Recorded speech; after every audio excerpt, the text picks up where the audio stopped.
நம் ஆண்டவர் இயேசு கிறிஸ்துவின் இணையற்ற நாமத்திலே உங்கள் யாவருக்கும் இந்த மாலை வேளையிலே அன்பின் வாழ்த்துக்கள். ஒவ்வொரு செவ்வாய்க்கிழமையும் மலை பிரசங்கத்திலே இருந்து நாம் ஆண்டவருடைய வார்த்தைகளை கேட்கிறோம். இன்றைக்கு மிகவும் முக்கியமான, நமக்கு மிகவும் தேவையான ஒரு பகுதியை நாம் தியானிக்க இருக்கின்றோம். மத்தேயு 6ஆம் அதிகாரம் 25 முதல் 34 வசனங்கள். இப்போ வாசிக்க வேண்டாம். இந்த பகுதியில் கவலைப்படாதிருங்கள் அப்படின்னு ஆண்டவர் சொல்லியிருப்பதை நாம் அறிந்து கொள்ள வேண்டும். கவலையே இல்லாமல் யாராவது இருக்கீங்களா? இருந்தா சொல்லுங்க, நான் வீட்டுக்கு போயிடுறேன்.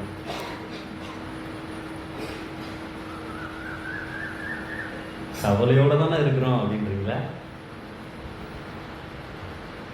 இயேசு கிறிஸ்து மலை உபதேசங்களிலே ஆலோசனைகளை மட்டுமல்ல, நம்மை உற்சாகப்படுத்துகின்ற காரியங்களையும் அவர் சொல்லிக்கொண்டே இருக்கின்றார். யாராவது 25, 26 வாசிங்களா?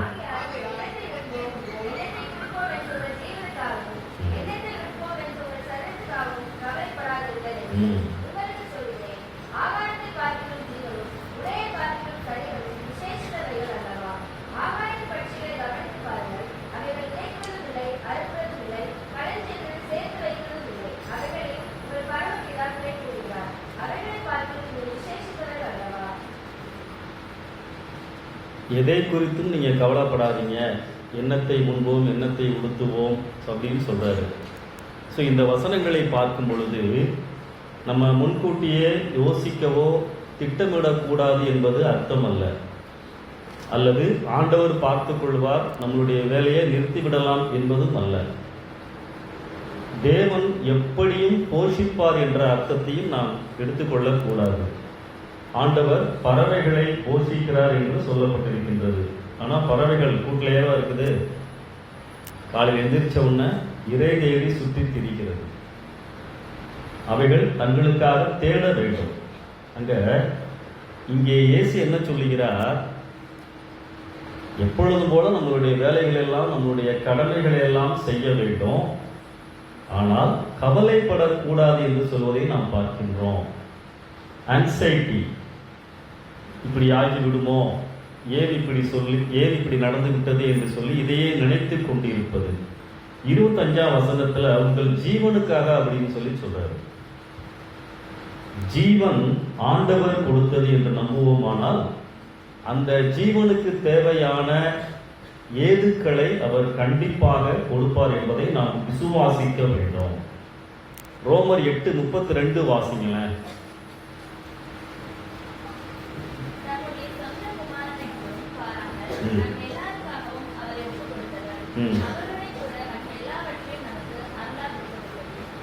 இது ஒரு முக்கியமான ஒரு வசனம்.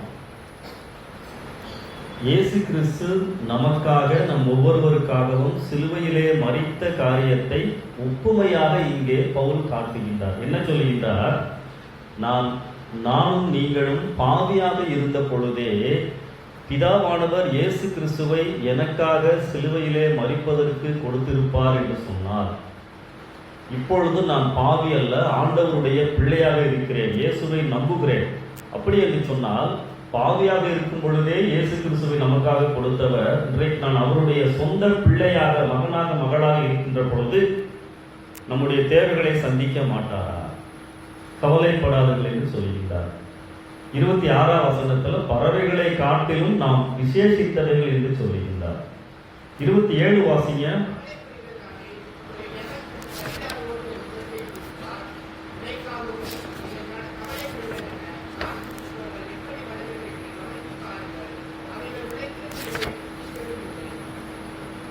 தொடர்ந்து வாசிங்க.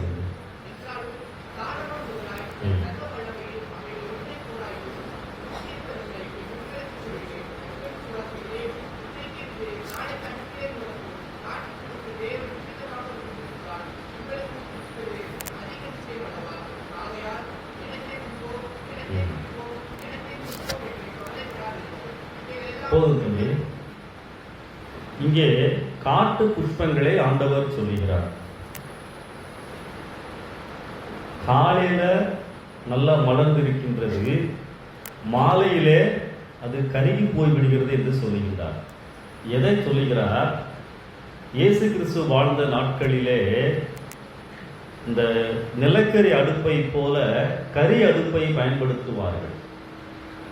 அந்த கரி அடுப்பை பற்ற வைப்பதற்கு காலையிலே நன்றாக பூத்திருந்த மலர்கள் சாயந்தரம் வாடி போயிருக்கும் இல்லையா, அதை எரிப்பதற்காய் பயன்படுத்துவார்களாம். காலையில் அவ்வளவு அழகா இருக்குது, சாயந்தரம் கருகி போயிருது.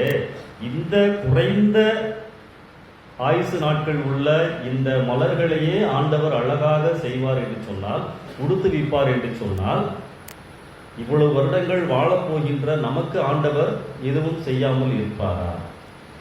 அப்புறம் கவலைப்படுவதனாலே எவன் தன்னுடைய உயரத்திலே கூட்டுவான். அப்ப கவலைப்படுவது வீணானது என்று ஆண்டவர் இங்கே சொல்வதை பார்க்கின்றோம். 31 வாசிங்க தம்பி.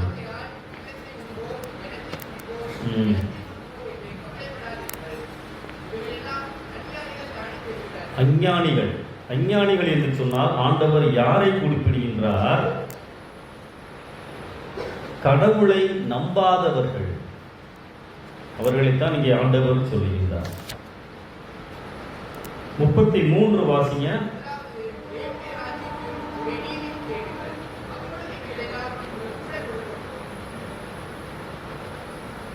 ஆண்டவருக்கு நம்முடைய வாழ்க்கையிலே முதலிடம் கொடுக்கின்ற பொழுது இவைகளெல்லாம் 25 பார்த்தோம் இல்லையா, எண்ணத்தை உண்போம், எண்ணத்தை உடுத்துவோம். ஸோ இப்படி பேசிக் நீட்ஸ், அடிப்படை தேவைகளை ஆண்டவர் சந்திப்பார். ஆண்டவருக்கு நம்முடைய வாழ்க்கையிலே முதலிடம் கொடுக்கின்ற பொழுது, முதலிடம்னா என்ன? ஆண்டவரை மாத்திரம் நம்புவது, ஆண்டவருக்கு பிரியமாக வாழ்வது, நம் இதயத்தில் ஆண்டவரை மையத்திலே வைத்திருப்பது, அதான் முக்கியமான ஒரு காரணம். 34 வாசிங்க.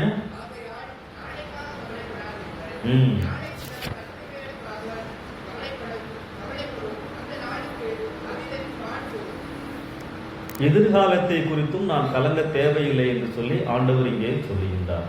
சில பேர் பார்த்தீங்கன்னா தேவையில்லாம கவலைப்பட்டுக்கிட்டே இருப்பாங்க. 27ஆம் வசனத்துல எவன் ஒரு முழத்தை கூட்டுவான். 30ஆம் வசனத்துல எப்படி ஆரம்பிக்குதுன்னு பாருங்க. அற்ப விசுவாசிகளே. ஏன் ஆண்டவர் இப்படி சொல்றாரு? கவலைப்படும் மக்களுக்கு ஆண்டவர் வைத்திருக்கின்ற பெயர் அற்ப விசுவாசிகளே. அப்ப கவலைப்படுகின்ற பொழுது அது என்னுடைய விசுவாச வாழ்க்கையை பாதிக்கிறது. கவலைப்பட நாம் ஆண்டவருக்கு கொடுக்க வேண்டிய இடத்தை கவலை எடுத்துவிடும். நம்முடைய விசுவாச வாழ்க்கையிலே, ஆண்டவரை நம்பி வாழ்கின்ற வாழ்க்கையிலே நம்மை பலவீனப்படுத்த சாத்தான் உபயோகிக்கின்ற ஆயுதம் கவலை. பாவம் அருவருப்பான தோற்றம் கொண்டது, ஆனால் கவலை நியாயமான தோற்றம் கொண்டது. பாவத்தை விட நம்மை சக்தியற்றவர்களாக மாற்றுகின்ற இயல்பு கவலைக்கு உள்ளது என்பதை நாம் அறிந்து கொள்ள வேண்டும். சில பேர் தேவையில்லாத கவலைகளை, கடந்த காலத்தையும் எதிர்காலத்தையும் நினைத்து கவலைப்பட்டு கொண்டே இருப்பார்கள். அதுல ஒரு பயனும் இல்லை என்று சொல்லி ஆண்டவர் இங்கே தெளிவாய் சொல்லுகின்றார். ஒரு தடவை ஒரு ஸ்கூலுக்கு போயிட்டு ஒரு சின்ன குழந்தை அழுதுகிட்டே வந்துட்டான். அம்மா கேட்டாங்களா, ஏன் அழுகிறேன்னு கேட்டாங்களாம். நீங்கள் காலையில் 1 ரூபா கொடுத்தீங்கல்ல, அது தொலைஞ்சு போச்சு அப்படின்னுச்சான். நியாயமான அழுகை இல்லையா? உடனே அம்மா சொன்னாங்களா, அழுகாதடா, இன்னொரு 1 ரூபாய் தர்றேன். மறுபடியும் அழுக ஆரம்பிச்சிருச்சு. இப்போ ஏன் அழுகிற? அந்த 1 ரூபாய் இருந்தால் கேட்ட 2 ரூபாய் இருந்துருக்குமே. ஸோ இது நகைச்சுவைக்காக நான் சொல்லவில்லை. இப்படி கவலைப்படுகின்ற மக்கள் உண்டு. அப்ப இருப்பதை பார்த்து நினைத்து மகிழ்வதை காட்டிலும் இழந்ததையே நினைத்து கவலைப்பட்டு வாழக்கூடாது. எதிர்காலத்திற்காக கவலைப்பட்டு நிகழ்காலத்தை இழக்கக்கூடாது. அதான் ஆண்டவர் சொல்றாரு, நாளைக்காக கவலைப்படாதீர்கள். ஆக்சுவலா இந்த கவலை, பயம், சஞ்சலம் பெரும்பாலும் மனித ஆற்றலின் எல்லைக்கு அப்பாற்பட்டவைகள். ஐ cannot கண்ட்ரோல், என்னை அறியாமே உள்ள வந்துடும். ஆறுதல் சொல்லலாம், ஆனாலும் கவலை இருந்துகிட்டு தான் இருக்கும். அப்ப இந்த கவலைப்படுவதெல்லாம் நம்முடைய கட்டுப்பாட்டிற்குள் இல்லை, அது தேவனுடைய கட்டுப்பாட்டிற்குள் வர வேண்டும். இயேசு கிறிஸ்து படகுல சீஷரோடு போயிட்டு இருந்த பொழுது தூங்கிட்டு இருந்தார். என்ன நடந்துச்சு? படகு அமிழத்தக்கதாக புயல், காற்று, அலை பயங்கரமா இருக்குது.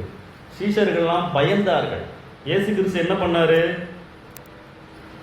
அமைதலாயிருன்னு சொல்லி கடலை பார்த்து அதட்டினார். அப்ப அப்படி அதட்டினவுடன் கவலை, பயமெல்லாம் அடங்கி போனது. அப்ப ஏன் கட்டுப்பாட்டில் இல்லாம ஆண்டவருடைய கட்டுப்பாட்டிற்குள் நான் என்னை கொண்டு வரும் பொழுது கவலைகளை மேற்கொள்ள முடியும். அதான் முக்கியம். 33ஆம் வசனத்துல, முதலாவது தேவனுடைய ராஜ்யத்தையும் அவருடைய நீதியையும் தேடுங்கள், அப்பொழுது இவைகளெல்லாம் உங்களுக்கு கூட கொடுக்கப்படும். இங்கிலீஷ் பைபிள்ல இட் வில் பி ஆடட் அப்படின்னு போட்டிருக்கு. இதனுடைய சரியான அர்த்தம் என்ன தெரியுமா? ஆண்டவருக்கு நான் முதலிடம் கொடுத்தால் பை டிஃபால்ட். பலசர கடைக்கு போனீங்கன்னா 1 லிட்டர் இதயம் நல்லெண்ணெய் வாங்கினா அவன் சொல்லுவான், நீங்க 1 லிட்டர் வாங்கினீங்கன்னா 100 கிராம் ஃப்ரீ அப்படின்வான். புரியுதா உங்களுக்கு? அதே மாதிரி சில இடங்கள்ல 2 சோப்பு வாங்கினா 1 சோப் ஃப்ரீன்னு போட்டிருப்பான். அது மாதிரிதான் இது. ஆண்டவருக்கு நான் முதலிடம் கொடுத்தால் ஆண்டவர் அவராகவே என்னுடைய தேவைகளை கொண்டு வருவார். நம்ம ஜெபம் எப்படி இருக்கும்? நம்ம தேவைகளை முதன்மையாக வைத்து ஜெபிக்கிறோம். நல்லது, நான் குறை சொல்லவில்லை, டிஸ்கரேஜ் பண்ணல. ஆனா பைபிள் என்ன சொல்லுது? எப்பா, நீ எனக்கு முதலிடம் கொடுத்தீனா உன் தேவைகளை நான் பார்த்து கொள்ளுவேன். அதான் அந்த 6:33 அர்த்தம். முதலிடம் கொடுத்து வாழ்வதற்கு நான் பழக வேண்டும். ஆண்டவரே, இந்த உலகத்துல என் வாழ்க்கையில முதல் நபர் நீதான், முதல் வார்த்தை உம்முடையதுதான். காலை எழுந்தவுடன் நான் உம்மிடத்திலே பேசுவேன், உம்முடைய வார்த்தைகளை நான் தியானிப்பேன், உம்மை நான் முதலிடத்திலே வைத்து நேசிப்பேன். ஆண்டவர் விடுதலை சொல்றாரு. சரி, இந்த 25லிருந்து 34 வரைக்கும் பார்த்தீங்கன்னா கவலைப்படாதீர்கள் என்று சொல்லி 3 முறை ஆண்டவர் சொல்லுகிறார். 25ஆம் வசனத்துல, 31ஆம் வசனத்துல, 34ஆம் வசனத்துல. சரி, இப்ப கவலைகளை மேற்கொள்ளுவதற்கு வேதம் சொல்லுகின்ற 3 ஆலோசனைகள். அதான் இன்னைக்கு செய்தியில முக்கியமானது. வேதம் என்ன சொல்லுகின்றது? ஆண்டவர் சொல்லியிருக்கிறார் கவலைப்படாதீர்கள் என்று சொல்லி. அனுபவ ரீதியாக, பிராக்டிக்கலாக நான் எப்படி கவலைப்படாமல் வாழ்வது, என்ன செய்ய வேண்டும், கவலைகள், பயங்கள் என்னை தாக்குகின்ற பொழுது நான் எப்படி நடந்து கொள்ள வேண்டும்.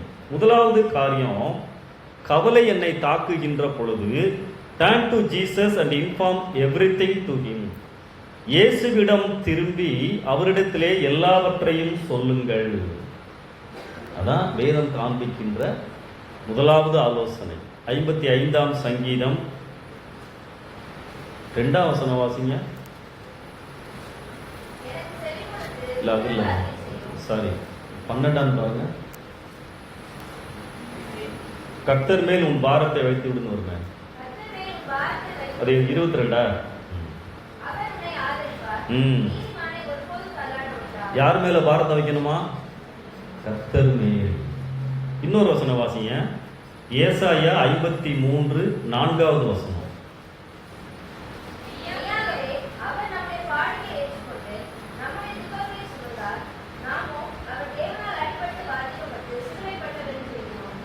சுமந்தார். என்னுடைய கவலைகள், பாரங்களை இயேசு சுமந்திருக்கிறார். இன்னொரு வசனம் வாசிங்க. இந்த பக்கம் வாசிங்க. ஒரு சகோதரி ஆரம்பிச்சாங்க, அவங்க வாசிங்க. கொஞ்சம் இருக்குமா? வாய்ப்பு. 1 சாமுவேல் 1ஆம் அதிகாரம் 10வது வசனம்.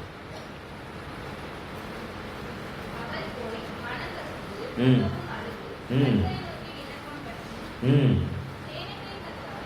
ம் ம்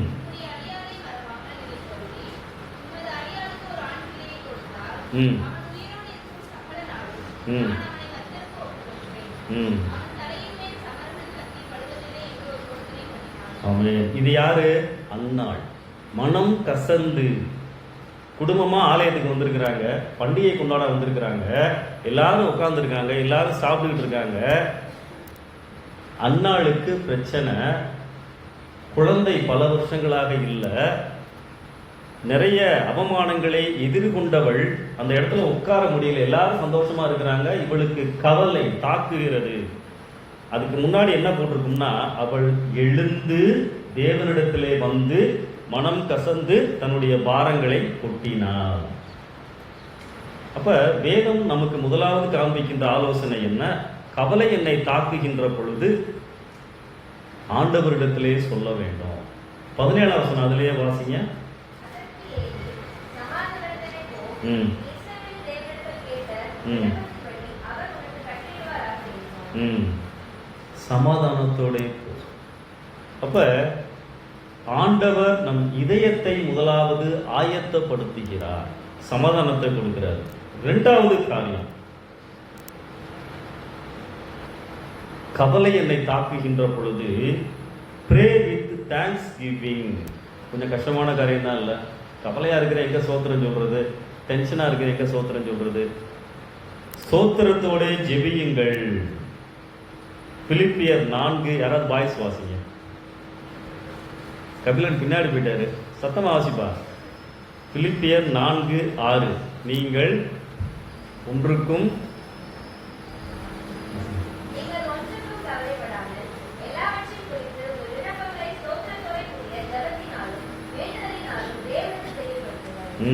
அப்பொழுது வாசிங்க.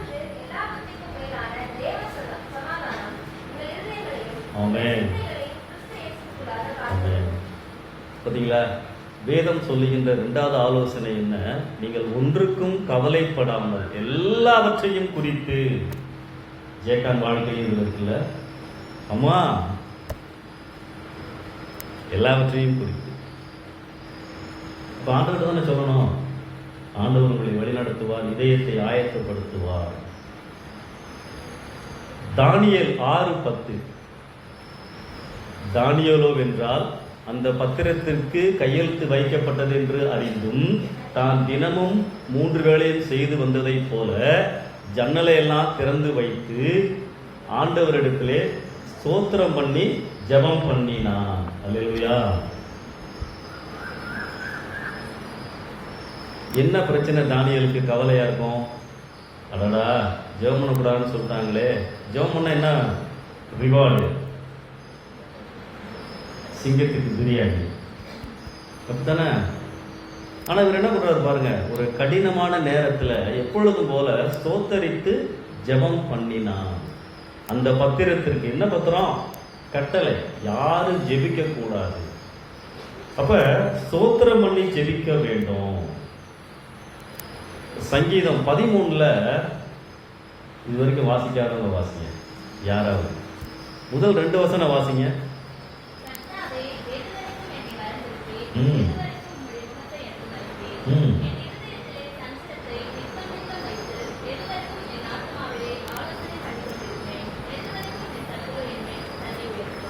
எதுவரைக்கும் சகோதரி, எதுவரைக்கும் எத்தனை தடவை இருந்துச்சு? 4 முறை. கரெக்டா? எதுவரைக்கும் ஆண்டவரே ஜேக்கான் வாழ்க்கை சொல்லிருக்கீங்களா இல்லையா? தெரியும். பாத்தீங்களா, தாவீது புலம்புறாரு, எது வரைக்கும் ஆண்டவரே இப்படியே உட்கார்ந்துருக்கிறது, எது வரைக்கும் ஆண்டவரே இந்த ஹாஸ்டல் சாப்பாட்டை சாப்பிடுறது? புலம்புறமா? தாவீது புலம்புறாரு, எது வரைக்கும் ஆண்டவரே நான் இப்படியே காடு மலைன்னு ஓடி அலைகிறது? எது வரைக்கும் ஆண்டவரே? இன்னும் 2 வருஷம் இருக்க ஆண்டவரே, இன்னும் 3 வருஷம் இருக்க ஆண்டவரே.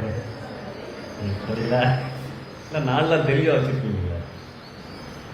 அதே சங்கீதத்துல கடைசி 2 வசனம் வாசிங்க. வாசிங்க.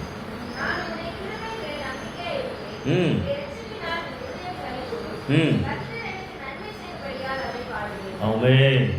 கர்த்தர் எனக்கு நன்மை செய்தபடியால் அவரை பாடுவேன். இந்த முதல் 2 வசனத்துக்கும் கடைசி 2 வசனத்துக்கும் இடையில ஒண்ணுமே நடக்கல, பதில் வரல. நம்பிக்கை. அப்ப ஜெபம் என்னை மாற்றுகிறது, கவலைகளை மறக்க செய்கிறது. அதான் முக்கியம். அப்போஸ்தலர் 16ஆம் அதிகாரம் 25. அந்த பக்கம் யாராவது வாசிங்க வாய்ஸ்ல. பைபிள்ல நிறைய வச்சிருக்கீங்க.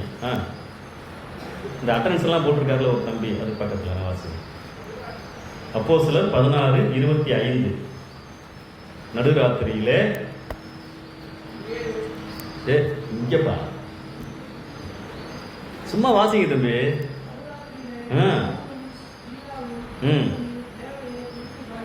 ஆமென். போதும் தம்பி, தேங்க்யூ. என்ன போட்டிருக்கு? ஆன்லைன் பிரேயர் நடக்குதோ அப்படித்தானே? நடு ராத்திரியிலே பவுலும் சீலாவும் ஆண்டவரை துதித்து பாடினார்கள். என்ன சூழ்நிலை? ஜெயில்ல செய்யாத தவறுக்கு உள்ள போட்டு கட்டி வச்சு அடிச்சு வச்சிருக்காங்க.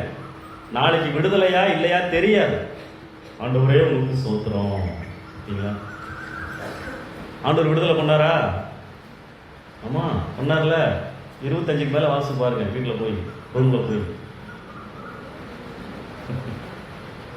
அப்ப கவலை என்னை தாக்குகின்ற பொழுது ஆண்டவரே உங்களுக்கு சோத்திரம் சொல்லி பழக வேண்டும்.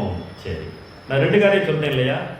முதலாவது, இயேசுவிடம் எல்லாவற்றையும் சொல்லுங்கள், ஸ்தோத்திரத்தோட ஜெபியுங்கள். மூன்றாவது, turn to scriptures, வேதாகமத்துக்கு திரும்புங்கள். வாசிங்க 119ஆம் சங்கீதம். வீடு யாராவது வாசிங்க. 92. ஒரு மாதிரியா முறைக்கிறீங்க. வாசிங்க 119ல 92 வாசிங்க. இராதிருந்தால். ஆமென். Very good. பாத்தீங்களா? உம்முடைய வேதம் எனக்கு இல்லாம இருந்துச்சுன்னா, மனமகிழ்ச்சி எல்லாரும் இருந்தா, என்னுடைய கவலையிலேயே நான் செத்து போயிருப்பேன். அப்ப என்ன அர்த்தம்? நல்ல வேளை உங்களுடைய வேதத்தை எடுத்து வாசித்தேன். அல்லேலூயா. நிறைய கவலைகள் தாக்கிட்டு தான் இருக்குல்ல. ஒரு கவலை முடிஞ்சோன்னா இன்னொரு கவலை முளைச்சிருக்கு. காலையில செடி முளைக்கிற மாதிரி முளைச்சிக்கிட்டே இருக்கு. அதுக்கு தான் இந்த செய்தி. Take the Bible and read. ஆண்டவர் உங்களோடு பேசுவார். என் துக்கத்திலேயே அழிந்து போயிருப்பேன். இன்னொரு வசனம் வாசிங்க. சங்கீதம் 19:7. வீடு யாராவது வாசிங்க.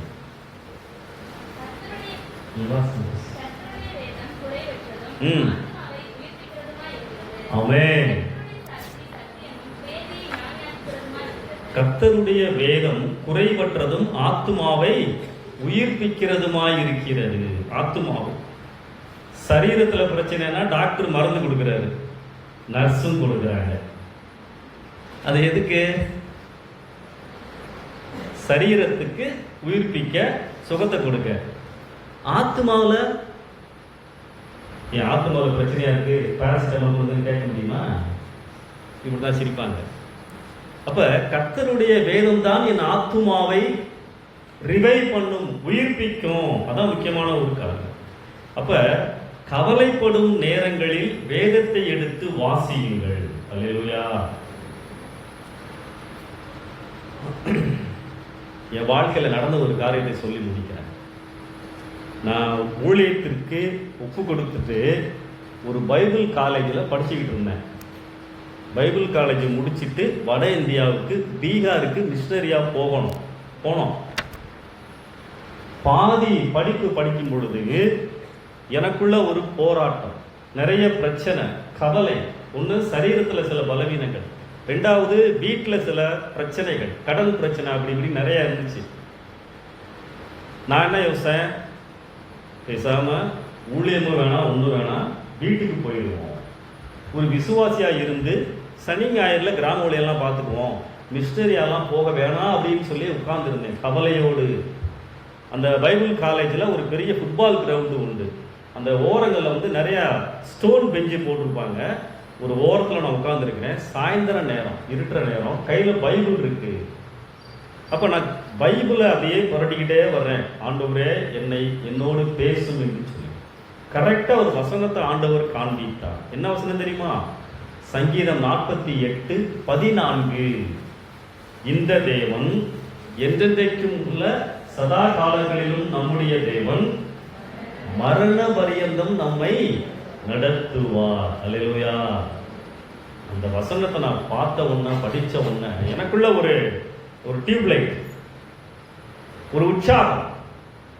அன்னைக்கு நான் ஓட ஆரம்பித்தவன் தான். கிட்டத்தட்ட 30-35 வருஷம் ஆயிடுச்சு.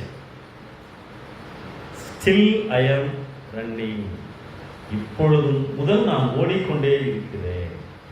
எப்பொழுதெல்லாம் என் வாழ்க்கையில சில கவலைகள், சில பிரச்சனைகள் வருதோ, இந்த வசனம் எனக்கு மனப்பாடமா தெரிந்தாலும் பைபிளை எடுத்து அந்த வசனத்தை நான் வாசிப்பேன்.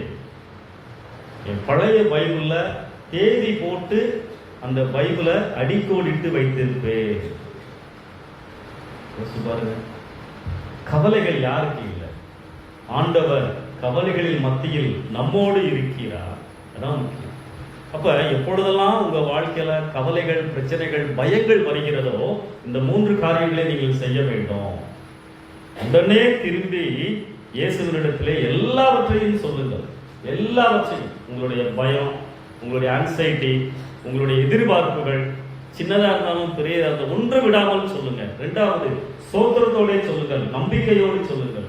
3வது, வேதத்தை எடுத்து விசுவாசமாய் வாசிக்க ஆரம்பியுங்கள். வேதத்தை புரட்டுங்கள். அதனாலதான் ஆண்டவர் சொல்றாரு, நாளைக்காக கவலைப்படாதீர்கள். நாளைக்கு புதன்கிழமை நினைக்கக்கூடாது. புதன்கிழமை ஒன்றும் பிரச்சனை இல்லை அப்படின்னு நினைக்கக்கூடாது. இனி வரும் நாட்களிலே கவலை நீங்கள் படக்கூடாது. ஸோ அதான் இந்த மலை பிரசங்கத்திலே ஆண்டவர் சொல்லுகின்ற முக்கியமான ஒரு காரணம். ஸோ கர்த்தருடைய கிருபையில 5-6 அதிகாரங்களை நாம் முடித்து விட்டோம். இன்னும் ஒரு அதிகாரம் இருக்கு மலை பிரசங்கத்துல. அப்படியா? ஒரு அதிகாரம் இருக்கு. 7ஆம் அதிகாரம் அடுத்த செவ்வாய்க்கிழமை ஆரம்பிக்கலாம். ஜெபம் பண்ணலாமா? கண்களை மூடுவோம்.